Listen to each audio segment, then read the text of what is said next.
we are going to have a screening of Sukumar Ray, the documentary film directed by Satyajit Ray on his father.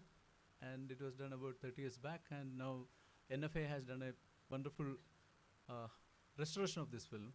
So what you're going to see is a fresh film, actually. It's as good as a fresh film, and you can consider this as a premiere of Sukumar Ray. So enjoy the screening, and after that, actually, the screening will be followed by a masterclass by on the aesthetics of film restoration by Sri Shivendra Singh Dungarpur. He's already here with us. So all are welcome to the screening. Thank you.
just saw was an amazing masterpiece done by Satyajit Ray and restored by Mr. Shivendra Singh Dungarpur.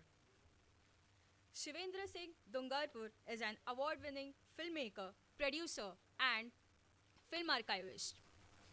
Under the banner of Dungarpur Films, he has directed and produced close to 1,000 ads, including several award winning campaigns. He has made his first feature documentary, Celluloid Man, in 2012, and won two national awards for the same, and it went up to over 50 film festivals. His second documentary, The Immortals, premiered at the Busan Film Festival and won the Special Jury Award for the Best Film at MIF 2016.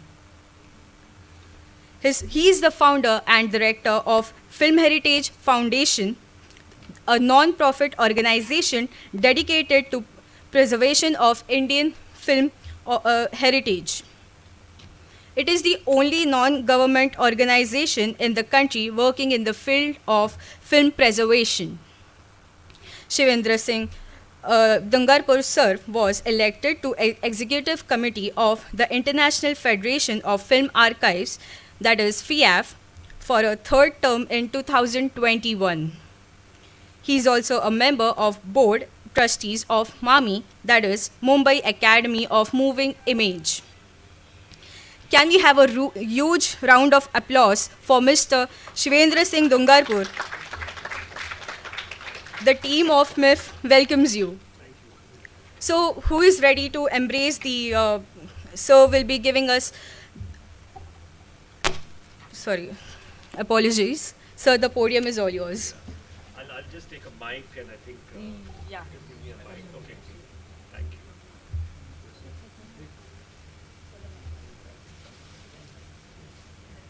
you. I think he wants to photograph. He'll have to come later. He will come this side. Thank you.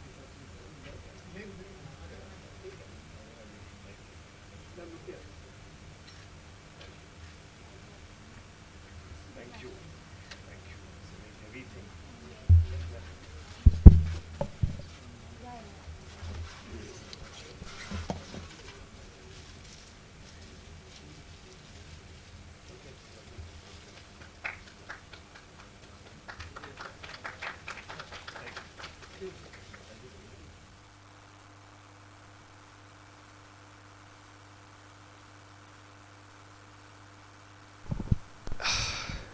Good afternoon. First, I want to tell you that that film was not restored by me. That's by the NFAI, so we don't want to take any credit. And I didn't think it was a good restoration, the second thing. But I'm not here to talk about whose restorations are good or who's not good. I'm here to present to you what is important when you actually preserve or restore films, and the journey to restore a particular film. And we have a presentation, but I would be very happy today to have a more interactive session, because lots of people do not know the difference between what is digitization and what is restoration. And then they leave the part of restoration to the fact that it's a very technical thing. It's something to do with computers, it's something to do with these Ks, 4Ks, 8Ks, 6Ks. And they forget that the primary goal of restoration is an art form. It is basically, just imagine, and I keep telling about this wonderful story of the Taj Mahal.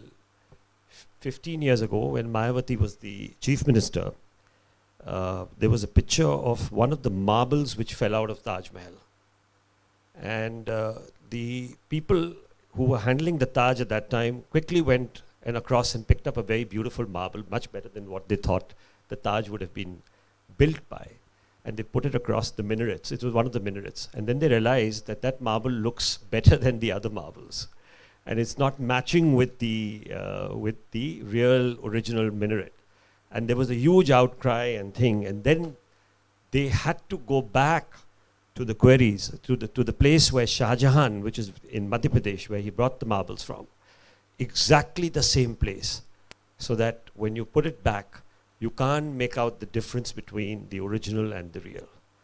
And I think that's what restoration is all about. It's about bringing back alive how the creator or the person who created this beautiful film would have seen it when it was first released, and not adding the new dimensions of what today you feel your 4Ks or your HD monitors is giving you, because then you're losing the essence of what is restoration.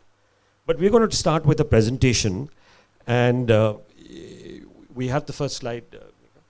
So we're going to first look at what is preservation. You know, that's very important to understand, that preservation is the totality of things necessary to ensure the permanent accessibility forever of audiovisual document with maximum integrity. So that's what preservation is, that when you preserve a material, you are keeping the essence of the fact that you're going to make it accessible to a large audience who can use that material or see that material or sort of imply that material across. And that is important of preservation. Preservation doesn't mean locking up it in your cupboard or just putting it across. Preservation means accessibility. And this is someone Now, to understand where it all begins, a quick thing about most of you are aware that till 2000 and as late as 2012, when I made Celluloid Man, even in this theater where I've seen several films on celluloid, it's just been 10 years since celluloid was dominating all of us. And it looks like most of you have forgotten that, you know, I've had various people ask me, what does celluloid look like? What is it? I mean, it's just 10 years ago, yeah. We were all immersed in celluloid. So celluloid is a medium which is chemically driven, and before 1951, we had one of the most amazing images from the black and white era, which was the celluloid was made of nitrate, and nitrate was highly flammable. You know, you would have had nitrate fires, and the nitrate had a lot of component of silver. And one of the reasons why we lost so many films, and I'm going to come to that statistics later, is that once the films were released and they had done their rounds, the producers would send these films to what was called silver scavengers. And in the whole of Goregaon, you had various shops where you would bring your prints and material, and they will remove silver from there. And about 50 films would give you half a kg of silver. That's it, half a kg. So you can imagine how many films have gone, how many silver has been extracted out of nitrate. But the interesting thing about nitrate is the generation of my father and people, they used to go to theaters and suddenly there would be a fire at the projection because of the heat. And they would see this fire.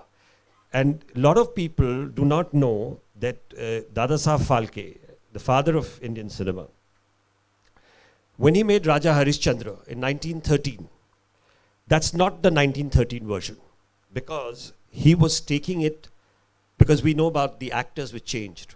The 1913 had different actors, and there were one or two, because you know there were men dressed up as women in 1913 version. But if you look at the film carefully, and it was thanks to my mentor, P.K. Nair, who explained to me that Phalke was taking it in his bullock cart, the films, and from Nasik to one theater to the other, and the heat caught the fire, and the entire negatives got burned, and the prints got burned. And he had to reshoot the film. And that's the version we have today, is not the original version of what everybody claims this is the 1913 version. We don't have the 1913 version, it's gone. And even in the later version, which we have, we only have two reels, the first and the last reel, second and third are missing. So nitrate was before 51, then Kodak came up with as nitrate, but the images, you know, if you look at a nitrate film, and George Eastman today also does a nitrate picture show. I'm in the board of that nitrate picture show, and we show regularly nitrate films. And it's just amazing, the black and white quality. You cannot even match that to any digital quality, because those black and white were chemically driven. They were the kind of precision they were. It was just amazing. I mean, even when I see it now, I get so excited seeing a black and white nitrate print. It's like seeing a gold or seeing something which is very rare. But after 51 came what is called celluloid acetate and safety films. And if any of you are aware, when you open a can of film and suddenly you smell a very foul smell, which was a vinegar syndrome. And so a lot of films suffered what was called safety films. And then later came polyester, which is really strong and hard.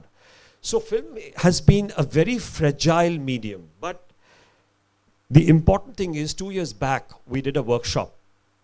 And Christopher Nolan wrote to me and he said he wants to, because we were working a lot in Afghanistan and we were working in Sri Lanka and Nepal, trying to build archives, and the foundation was doing a lot of work. And he wrote to me and he said that he wants to come and talk about, not only support the foundation, but he wants to talk about the use of celluloid. And then we got a whole lot of Kodak people, and we got the IMAX team, and we got everybody across. And we did this research, which when we look at a celluloid film as opposed to a digital, we realize the resolution of a celluloid film is 24K. Right now in movie theater, when you go, you're only seeing 4K. So you can imagine what is the potential of your negative. That is why in Hollywood, there are a number of people, including Wonder Woman, has been shot on celluloid. A lot of people will not know that Wonder Woman, why would they shoot Wonder Woman in celluloid? It looks like a digital film. It is because of the resolutions which the celluloid gives you. It's more real. It gives you the perception that not everything which you see. Now, when I'm looking at all of you, I can only see you as clear as I can. I cannot see you what the HD image gives you. That's not real. So celluloid is the closest to what the real image is, the real look is. Everything is not that clear. It's a little hazy. You know, we think it's clear. So it's that. So celluloid is still prominent across the world, and it's only in India where we have finished it off literally. There's only a lab. So, but film is a fragile medium, and let's see some of the statistics after this. This is one of the go-downs which I found a whole lot of negatives which were thrown, and we went rescuing them. So this is the statistics before we go into restoration, that there were 1,338 silent films made, out of which only 29 survive at the National Film Archive of India. So we've lost more than nearly 99% of films of silent era. By 1950, we had lost 70 to 80%. And, you know, before, you can see the statistics. 80% of the films are now unavailable for viewing. And that's how much we have lost. And it's just tremendous that even the National Film Archive, which was a large collection by P.K. Nair and his time, they only have about 18,000 to 20,000 Indian films, when we are producing nearly 2,000 films before the year. That's all we have, you know. Yeah. So there is no trace of Alamara. There is no trace of Kishan Kanya. And I can tell you about Alamara, a very interesting story. Not very far from here, if you've ever crossed the Kennedy Bridge, or if you've been on that era, there's a studio called Jyoti Studio. You must be, if many of you are from Bombay, and if you ever go there. And if you look at Jyoti Studio, the studios still stand where the first sound film was shot, and that was Alamara. Adishya Irani was the producer of that studio, and it was one of the biggest studios in that time of 1930s. That is the studio where Prithviraj Kapoor got down at VT station, and he walked to Opera House, and then he was told, go and meet Adishya Irani. And he slept the night with an Afghan guard that night. And next morning when he came, he was such a good-looking man that Adishya Irani launched him in a film, which was Alamara also. So it's one of the most famous studios, and also where Shyam Benegal had a office, and where Bhumika was shot and all that. It still is surviving with mechanic shops and all that. But what is interesting is that while Alamara was being shot by Adashar Irani, the first Persian film, Iranian film, was also shot on the same set. So they said the film was Law Girl, and they said that, can we use your background extras and can we use all your staff and everything? We'll just change the actors. And they did that, and the irony is that Alamara doesn't survive, but Law Girl survives in Iran as the first Iranian film. So if you ever get a chance to see Law Girl, you'll see that background is the same. It's just the actors who have changed. And that's the only reminiscences of what remains. Kishan Kanya, the first color film, is gone. And many, many original negatives of some of the most important films have gone, including Rajamouli's Magadira. Now that's not very far off, that's 2009. George Eastman wanted a print of Magadira, and we could not arrange it was so difficult to get a print of Magadira. So, you know, this is all a part of process of how much we lose every day. Many more we have lost. We just restored Kumati and Thump, and all Arvindan's negatives are gone. All. Nothing survives. Not a single negative of G. Arvindan survives. All gone. And we had to restore it through a print. Now let's look at a chart about what is, you know, when we talk about preservation, and what are the 5 important elements which we talk about. So the first thing is, of course, the acquisition, which is very important, because you must acquire image and sound negatives, analog, digital sounds, elements, dupe negative, prints, and digital master files. So these are very important to have in an archive. You must try and get the sound, which is such an important aspect. We realized it right through our restorations, that people do not pay so much of emphasis to sound. They just think it's just the image, and we'll work on the sound. But sound plays such a key role, because cinema means image and sound, and that's the audiovisual heritage we are taking. Then conservation. The next comes conservation, safeguarding protection of original materials. So you must have a vault, you must have proper conditions to keep the films, and regularly to regulate and look after the films. Preservation is not looking after the film. Preservation means duplication. That's the important thing. Duplication, copying, migration of analog and digital films to a new format of support, typically in case where the life expectancy is very limited. And I'm going to show you the life expectancy of lot of digital files, which you will be shocked that how long do they survive. Then comes restoration. The restoration is the process of returning an item, in this case a film format, to known earlier state. It involved not just the repair of the physical damage, that means you restore the physical aspect of the celluloid, but also the intent of the original creator, the artistic integrity and accuracy, you must keep in mind when you're restoring it. That means somebody from the restoration team, you need to have a cameraman or somebody from that unit, so that you don't restore on your own, or unless. So I'll give you a very interesting example. There was a Visconti film, Il Gatapado, which is The Leopard. And Martin Scorsese was very keen to restore it. I was knowing the whole team when this restoration was taking place a few years ago. And Scorsese kept saying that he wants to restore the film, but he was very particular about how the colors would look. And each time he was seeing it, he was saying that as a child, when I was seeing this film, the roses in that were looking in a particular color. Now the colorist was of this time, today's time. So he was using his sensibility and doing it. And the reason what Scorsese was saying was that Visconti, when he was filming that scene in Leopard, had spent hours and hours of getting the roses so particular, because he used to go to Milan where they were setting the film and buy the roses himself for the set, and Claudia Cardinal and thing, and it was this particular red.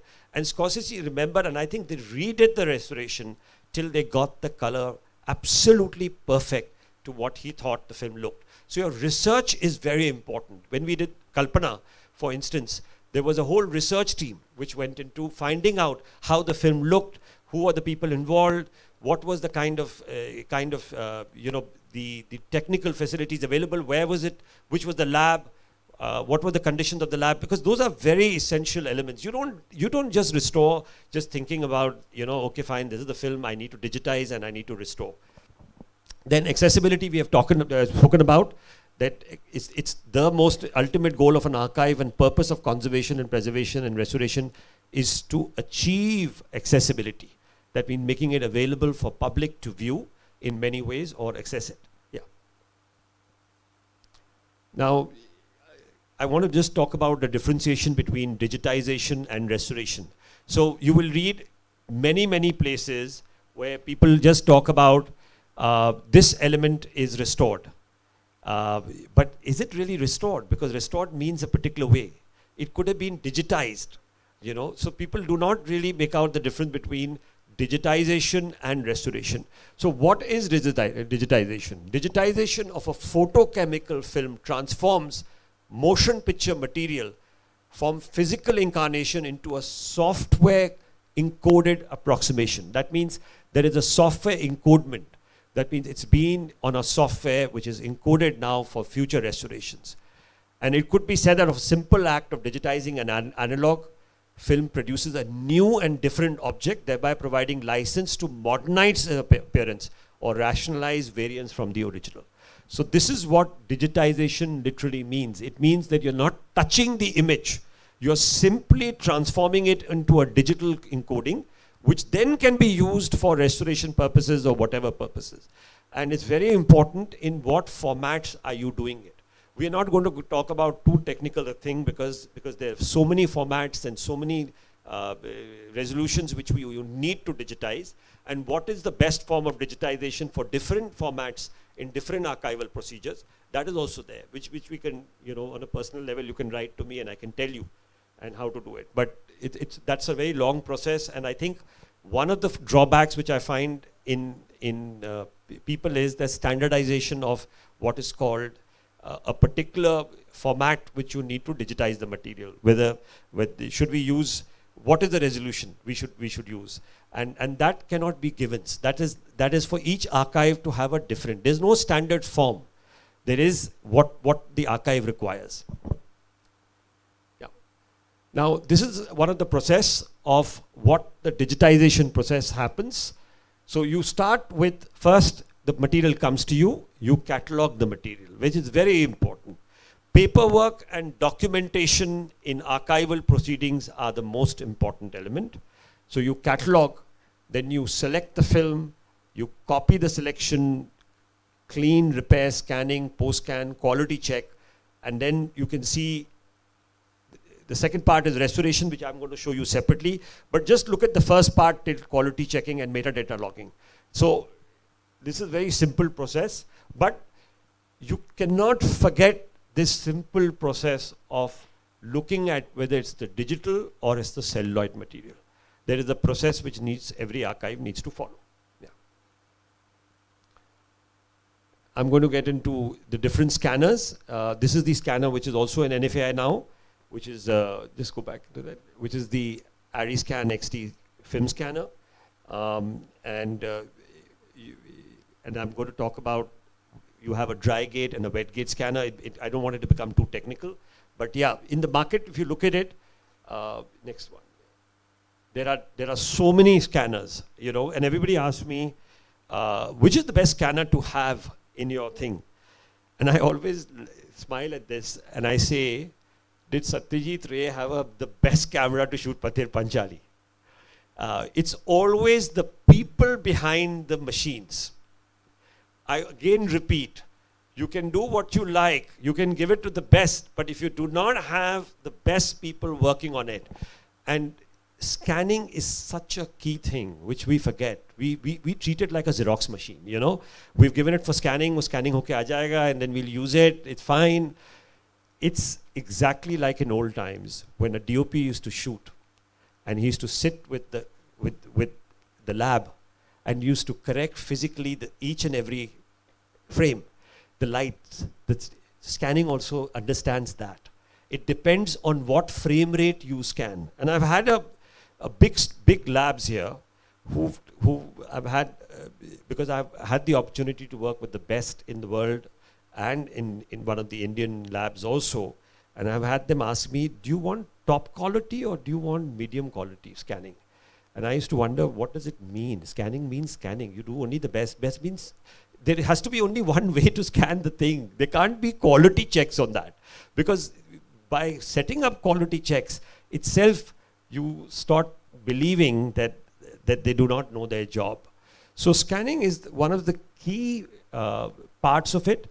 And whether you use a dry gauge scanning or a wet gauge scanning depends on the material. Many times when your material is very poor and depends mostly on original camera negative, you use a wet gauge scanning.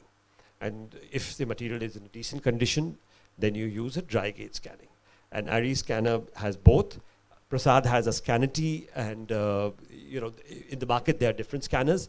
But again, it depends how you use it. You can have an ARRI XT scanner and still not have the proper people to really scan it. And then you could be getting very low resolution. And also the speed of scanning and how many frames you need to scan that. So I'm very particular about what I want my films to be scanned at, normally 6 frames per second, not 24 frames per second, which is what most people do, because it's cheap. It's you'll have that. I'm sorry, you'll have that in the tender processes, which will be 24 frames, because you want to get it quick and thing, because in our possibility, Thumb took me a year to do it. So I wonder how we're going to achieve the number of 2,200 films by the government in 2 years or 3 years. That's going to be a big challenge. So we'll need to get we'll need to get very, very good people to do that kind of. I'm very hopeful, but let's hope that that restoration takes very long. It's a very painstaking, because one of the key things in restoration is that when you're doing a filmmaker like Arvindan, you have to be careful that the generation which is going to view it today are going to view this version and not the version which he made that time. And you don't want to do anything which will spoil that version in terms of tones, quality, how he would have done, how Shaji would have shot, and how he would have thought about while filming it. So when you're getting into the shoes of the director as a restorer, you are keeping that in mind exactly at every stage, that what you're going to keep and what. And I'm going to show you some of the case studies after this, which will be more interesting for you guys to see. Yeah. Which one is it? No, we can skip that. Now, I've already discussed what is restoration. And this is the most important definition of restoration, because restoration by definition means the process of returning an item, in this case, to a film format to a known earlier state. It involved not just the repair of the physical damage or deterioration of the film, but takes into consideration the intent of the original creator, the artistic integrity, accuracy, and the completeness of the film. Yeah. It involves the complex and exacting process, including research, selection of the best source elements, physical repair, cleaning, various photochemical and digital techniques for repairing the image and creating raw materials. The task of restoration, which is very important, this line, involves studying the film and its production history, understanding the filmmaker's vision, knowing the work of the cinematographer, art director, the costume designer, all of which contribute to making the right choices, adhering to the intentions of film's creator. So these are very, very critical points when you restore a film. Yep. Now this restoration workflow, you can have a look at this again. Yeah, no, thank you. I've kept, this is done by Davide Pozzi from Bologna, and one of the best he is the best restorer in the world. His lab in Bologna, and this is what he follows. You can see very clearly that when you do a film repair, you also do a technical report of the film repair, so that you know what is the defects, what is the problems in the film repair, and then you get into film cleaning, Then you have the scan, but at the same time, the output, you take out HD or SD proxy so that you can view it. You cannot watch a 4K scan, so you need to view it. And with that HD proxy scan, you also do subtitling of your film. While 4K scan goes in for digital restoration, and you can see the 5 important elements: deflicker, stabilization, dirt removal, dewrapping, frame reconstruction. And then what you do is 4K color restoration and sound restoration. It's a very simple chart. If you take a phone and grab this image and have a look at it, it can't be simplified in this. And then your backups, your restoration outputs. LTO is the most important element if you want to preserve your film, not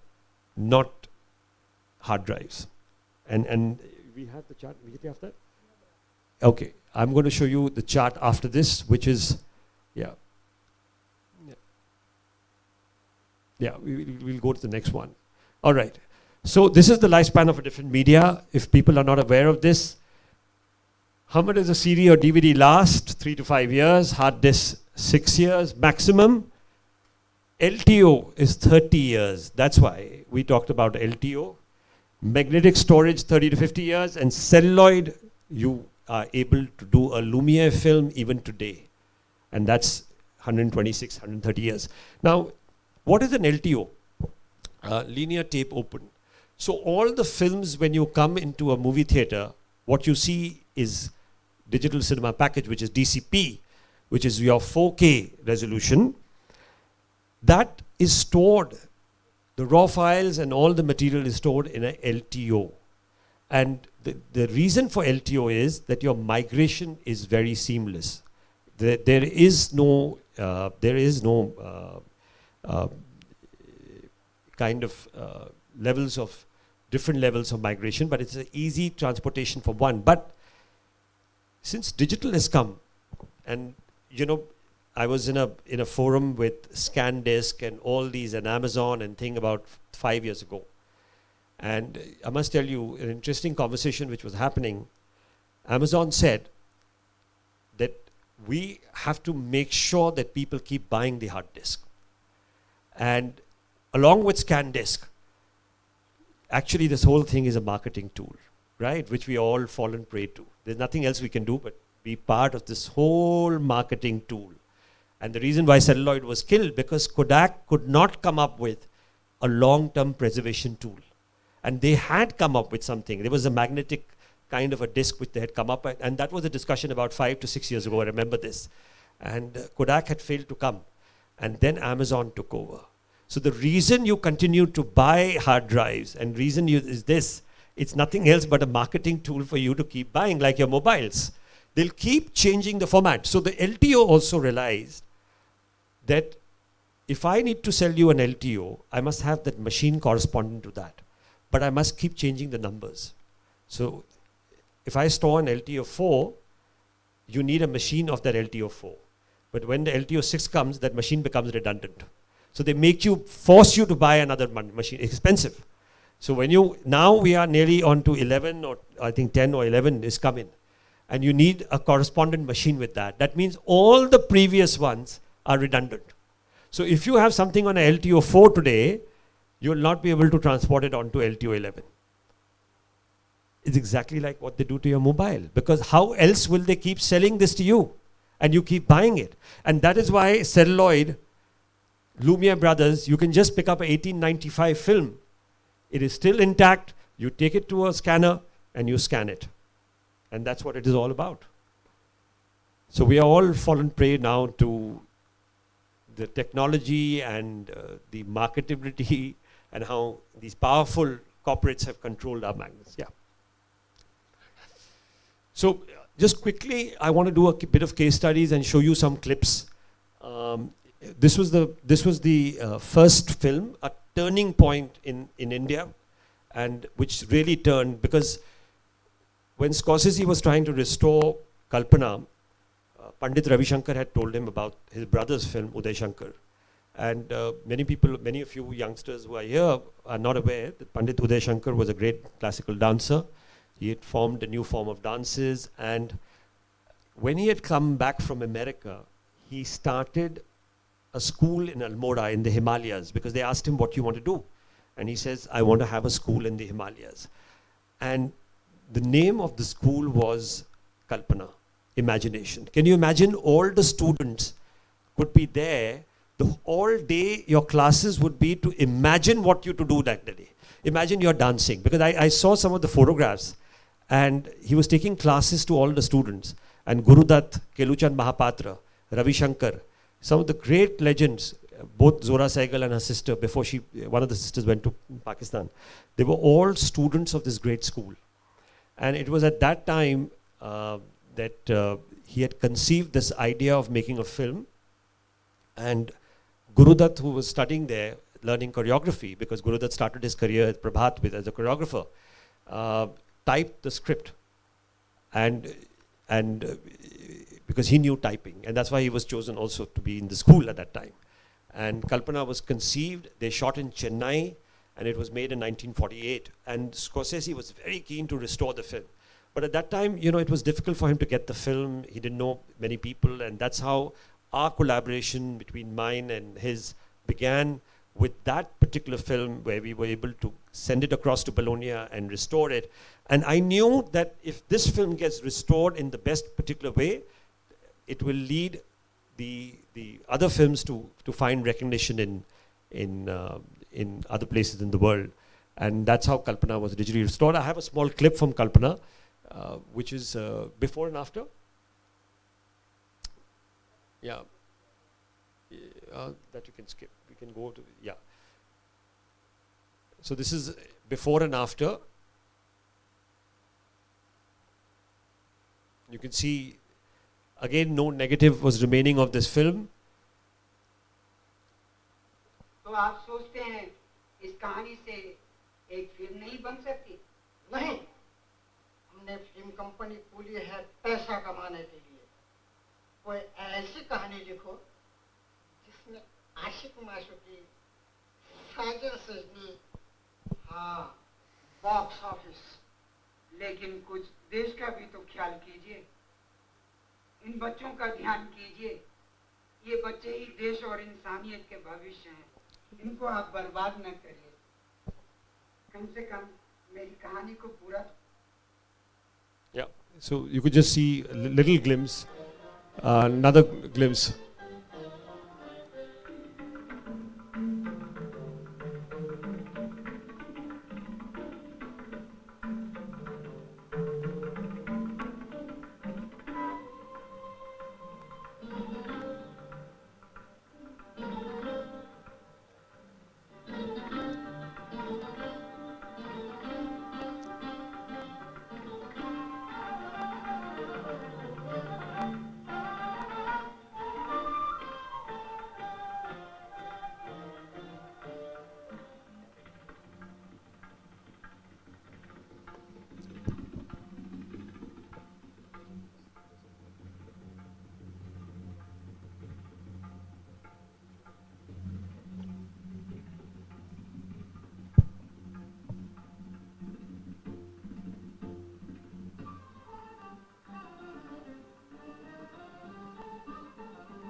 Magnificent dances. I mean, this film, if you haven't seen, do see it, because it has all the gurus.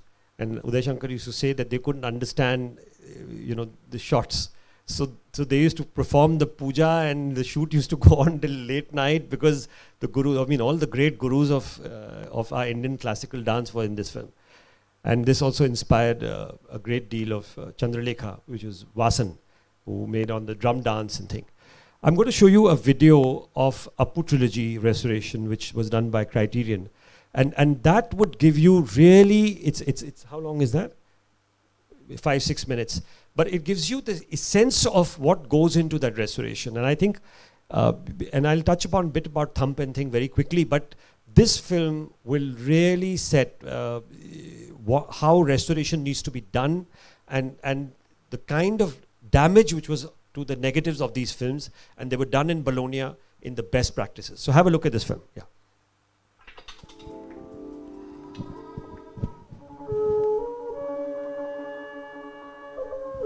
Can we have the lights off? Yeah.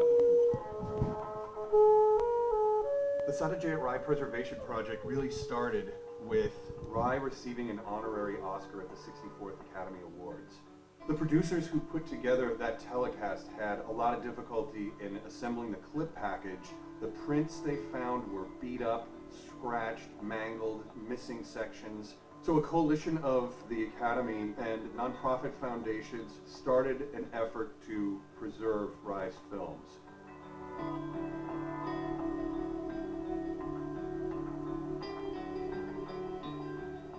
Ray is one of the essential figures in the golden age of international art house cinema. The Apu trilogy was in a sort of special place, not only in his career, because it was the start of his career and it's what launched him on the international scene, but also because the films themselves were in such lamentable condition. Just as people were starting to really commit themselves to preserving his masterpieces, as part of that work, there was a tragic fire at a lab in London, a lab called the Henderson Film Lab. The result was that several vaults worth of nitrate and safety film were either completely destroyed or severely damaged, including the negatives to the Apu trilogy. Edges were melted.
so that you can get a wonderful idea. And now you see the restoration, how this was done, from where it was done, and you see the image quality of what they gave Ray, and Ray deserves this image quality. So when we restore his films, we have to keep this in mind, that you're restoring a master, and absolutely a master. And he didn't have great cameras to do that kind of visuals.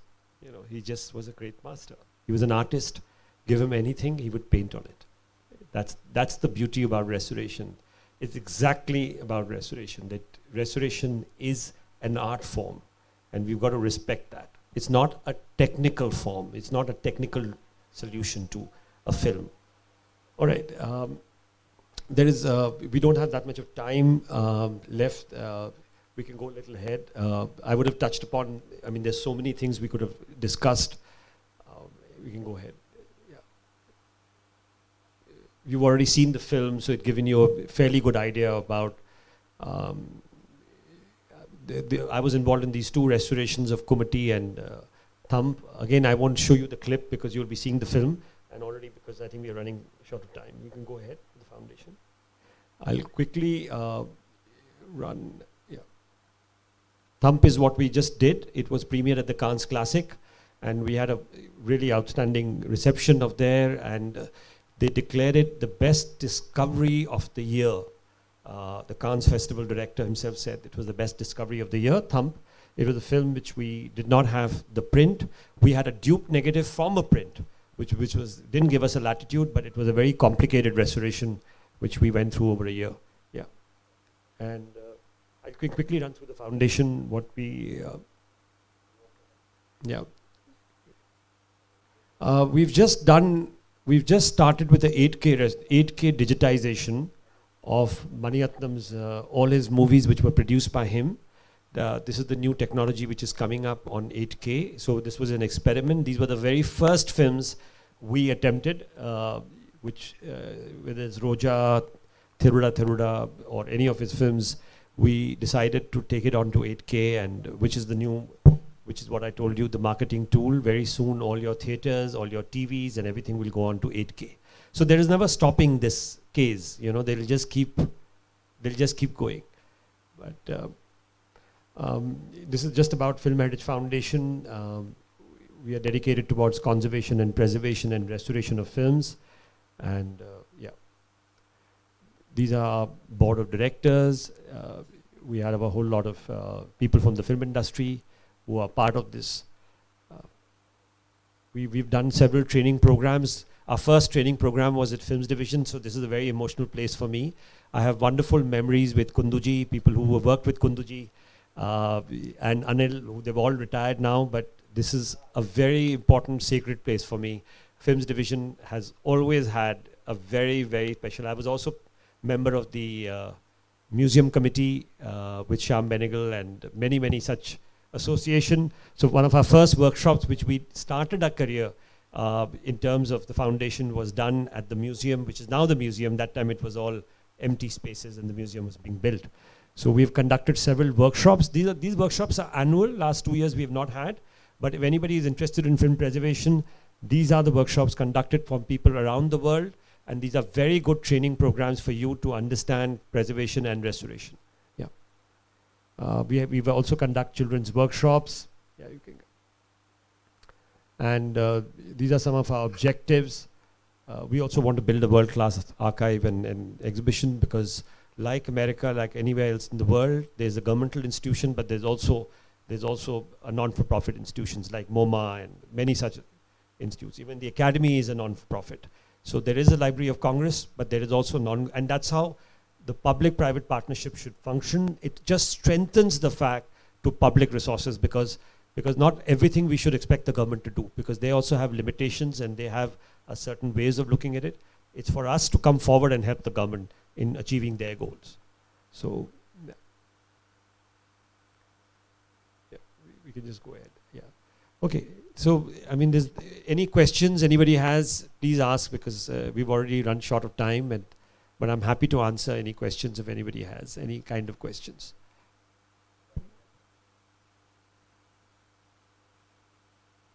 Anybody? Nobody? anything you would like to know, or yeah? At the very start, there was some films that were very decent and we lost them as negatives, but they're still digitized, right? No, Alamara doesn't exist only. Nothing remains of that. Nothing like Nothing. It's just imagination now. You just imagine what it could be like. Nothing remains. It's just gone. Many films have gone. And so on the other side there was Kamat Se Kamat, and there was Kamat, the negative is gone. It's only the print. There's a print surviving. okay. And I remember when Mansoor was doing his 25 years, and he couldn't find a print because he said, I want to see a film print. I don't want a DVD to be shown because I shot the film on film, and I want for my family and friends to show Kamat Se Kamat Tak. And we found a print somewhere in Madhya Pradesh again, but we couldn't. There was no negative surviving, so that's gone. Because most producers would just keep it in their go downs, or not properly kept, because celluloid needs certain temperature control, and you need to look after it. And you need to look after it like your own child. I mean, amount of money. See, one must understand, it's your art. It's like your painting. Are you going to throw the painting out somewhere, or are you going to keep it? You got to preserve it. And over the period of time, people haven't done that. So when you don't do it, you're going to face the consequences. And it's important slice of history sort of goes with it. So many of those films, like Kagaz Ke Phool, which is the first CinemaScope film of Guru Dutt, no negative survives. There's only one print of the CinemaScope version, which is at the National Film Archive. Yeah. Hello. Yeah. Sir, you even mentioned that Magdira also got lost. So it was quite a recent film. So what would have been the reason that they couldn't preserve so it? Magdira was shot in film, and they don't know where the negative is. They don't know where the negative is. No. So they just don't know, because they're so busy in their every time there is a commercial value to a certain thing, they suddenly wake up and then they say, now we can make money, let's look for it. And what has happened over the years is that when television came in 70s, everybody scampered for their prints because they could get money by selling it to television. By that time, we had already lost 70 to 80% of our heritage. Then when television came, they transferred all the films onto beta, DG beta, and all those tape formats, saying that these are the best formats at that time, and we don't need the celluloid. They didn't realize celluloid will give you a resolution of 24K. Yeah, that's right. So they did away with their negatives. Then the tape format itself, you had U-matic, you had beta, you had DG beta, then you had DV tapes, you have HD, HDV, and I don't know how many versions, right?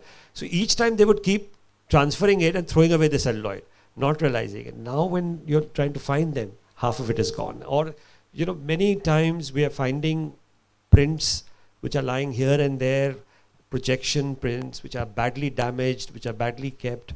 And also, I think the emphasis on restoration is so limited.